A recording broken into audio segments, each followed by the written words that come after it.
14 avril 1912. La nuit noire est remplie des sons affreux d'un vaisseau métallique géant se brisant en deux.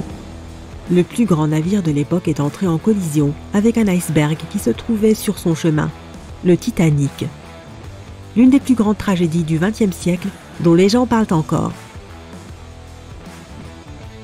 Le côté tribord du navire géant a frôlé l'iceberg. Il était 23h40 quand les choses ont commencé à mal tourner. Cet iceberg a causé suffisamment de dégâts pour qu'au moins 5 compartiments étanches de la coque commencent à se remplir d'eau. L'équipage a immédiatement lancé une brève enquête pour voir s'il pouvait faire quelque chose et réparer les dégâts. Il n'avait personne sur qui compter. Seul dans l'obscurité de la nuit froide, loin de toute terre, au beau milieu de l'océan Atlantique Nord, à environ 600 km au sud de Terre-Neuve. Ils avaient besoin de temps pour trouver comment mettre les passagers en sécurité. Et du temps, ils en avaient, mais pas assez. Si tu as regardé le film, tu sais que le navire n'a pas coulé immédiatement après que la rencontre avec l'iceberg se soit produite. Tout le processus a duré 2h40. Mais la situation était délicate. Il y avait 2200 personnes à prendre en charge, y compris l'équipage et les passagers, et le chaos régnait à bord. L'ingénieur en chef Thomas Andrew a vite compris qu'il ne pourrait pas rester à flot. À minuit, tout l'équipage a commencé à préparer les canons de sauvetage pour la mise à flot. Il disposait de 20 canots avec de la place pour seulement 1178 personnes, ce qui représentait à peine plus de 50% des gens à bord. L'ordre était de mettre les femmes et les enfants en sécurité les premiers. Les membres d'équipage étaient là pour ramer et guider les canots. Au cours des 2 heures suivantes, les choses ont commencé à s'intensifier progressivement. Les membres d'équipage avaient pour mission de réveiller les passagers et de les avertir que quelque chose de grave était en train de se produire. Ils voulaient les placer dans une flotte de canots de sauvetage le plus vite possible. À minuit 15, des membres de l'équipage ont envoyé un signal de détresse.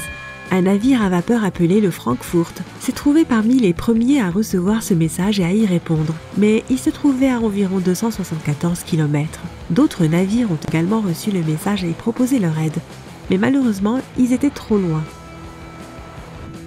À minuit 20, le paquebot Caparcia de la compagnie Cunard a reçu un signal de détresse du Titanic et a immédiatement changé de cap. Ils étaient alors à 58 miles nautiques de distance, soit 107 km, et il leur faudrait plus de 3 heures pour arriver. 20 minutes plus tard, l'équipage descendait le premier canot de sauvetage. Il ne transportait que 27 passagers, alors qu'il y avait de la place pour 65.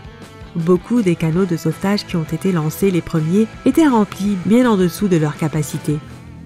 Les membres de l'équipage étaient inquiets que les grues ne puissent pas supporter le poids d'un canot de sauvetage entièrement chargé.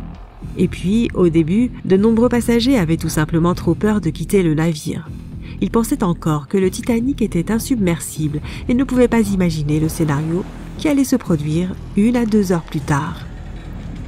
L'équipage a tiré la première des 8 fusées de détresse, sans succès. Personne n'était assez proche pour les aider. À 1h20, ils avaient fait descendre 10 canots de sauvetage. Le 8e ne contenait que 28 personnes. L'un des passagers du 10e était la petite Milvina Dean, âgée de 9 semaines. Elle deviendrait plus tard la dernière des survivantes, ayant vécu jusqu'en 2009 et atteint l'âge canonique de 97 ans. 2 heures du matin déjà, 3 canots pliables étaient les dernières embarcations de sauvetage restantes. La proue du navire s'était enfoncée très bas et avait basculé loin sous la surface. Les gens qui ne se trouvaient pas loin pouvaient à présent clairement voir les hélices de la poupe au-dessus de l'eau. Les membres de l'équipage étaient en train de descendre le canot de sauvetage pliable D depuis les quartiers des officiers, avec plus de 20 passagers à l'intérieur. Alors que la proue du navire s'enfonçait, l'eau emportait le canot A loin du pont. Ces 20 personnes se débattaient car leur embarcation était partiellement remplie d'eau. Pendant que les membres de l'équipage essayaient de libérer le canot pliable B, celui-ci est tombé.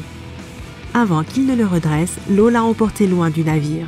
30 passagers ont tout de même réussi à se mettre en sécurité sur le canot de sauvetage renversé. À 2h17, le radiotélégraphiste du navire a décidé de transmettre un dernier appel de détresse. Une minute plus tard, la lumière du navire s'est finalement éteinte. Le Titanic et tous ceux qui restaient à bord ont plongé dans l'obscurité. La proue continuait de s'enfoncer et la poupe s'élevait plus haut au-dessus de la surface, ce qui exerçait une grande pression sur la partie centrale du navire. Des sons horribles emplissaient la nuit.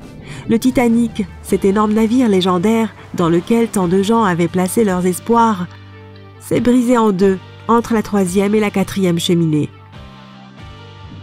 Selon les rapports, il a fallu environ 6 minutes à la section avant pour atteindre le fond de l'océan.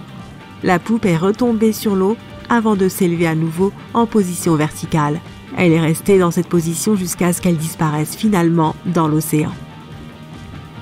À 2h20, la poupe avait apparemment conservé de l'air à l'intérieur et la pression de l'eau l'a écrasée pendant qu'elle descendait. La poupe a atterri à environ 600 mètres de la proue. Les gens considéraient le Titanic comme le paquebot le plus rapide du monde. Ils pensaient qu'il était insubmersible, car 4 de ses compartiments pouvaient être inondés et cela ne causerait toujours pas une perte critique de flottabilité. Mais sa vie aura été problématique dès le début. Alors que le navire quittait le port, il a frôlé de quelques encablures le paquebot New York. Il a réussi à passer sans encombre, ce qui a été un énorme soulagement pour tous les passagers inquiets massés sur les ponts du navire. Le Titanic a appareillé le 10 avril. Son premier voyage consistait à traverser la route très compétitive de l'Atlantique. Le jour du lancement, le Titanic est devenu le plus grand objet mobile de l'histoire de l'humanité. 269 mètres de long, 28 mètres de large. Pas si grand si tu le compares au navire d'aujourd'hui. Le plus grand bateau de croisière au monde actuellement est le Symphony of the Sea de la Royal Caribbean, qui fait à peu près 5 fois la taille du Titanic. Si tu mettais ce navire en position verticale, il serait presque aussi haut que l'Empire State Building, qui fait 380 mètres de haut sans antenne. Mais le Titanic était une énorme attraction à son époque. À un moment de leur voyage, il a fait escale en France, après quoi il a effectué un autre arrêt en Irlande. Une fois que les derniers passagers sont montés à bord, le gigantesque navire est parti à toute vitesse vers sa destination finale, New York. 4 jours après le début de son voyage, le Titanic n'a pas réussi à dévier sa trajectoire d'un énorme iceberg. L'histoire que nous connaissons tous. Seules 700 personnes ont survécu et la plupart d'entre elles étaient des femmes et des enfants. La nuit était extrêmement froide. 1h20 après que le Titanic fut descendu au fond de l'océan, les survivants n'étaient même pas sûrs que quelqu'un vienne les sauver. Finalement, ils ont aperçu de la lumière. C'était le Carpathia qui venait vers eux. Ils sont venus chercher les personnes dans les canots de sauvetage. L'équipage les a fait monter à bord et a sorti une poignée d'autres passagers de l'eau. De nombreux navires ont essayé de contacter le Titanic quelques heures après son naufrage. Leurs messages n'ont jamais reçu de réponse.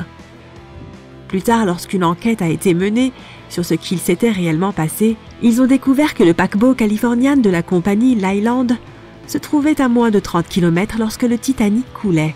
Mais l'équipage n'a pas entendu les signaux de détresse venant du Titanic car leur opérateur radio n'était pas en service.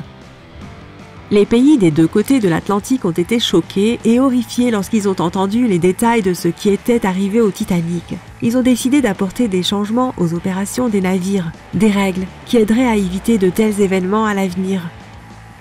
Ils ont organisé la première convention internationale pour la sauvegarde de la vie humaine en mer, où ils ont adopté des règles pour que chaque navire ait suffisamment de canots de sauvetage pour tous les passagers à bord. De plus, les exercices d'embarcation de sauvetage sont devenus obligatoires.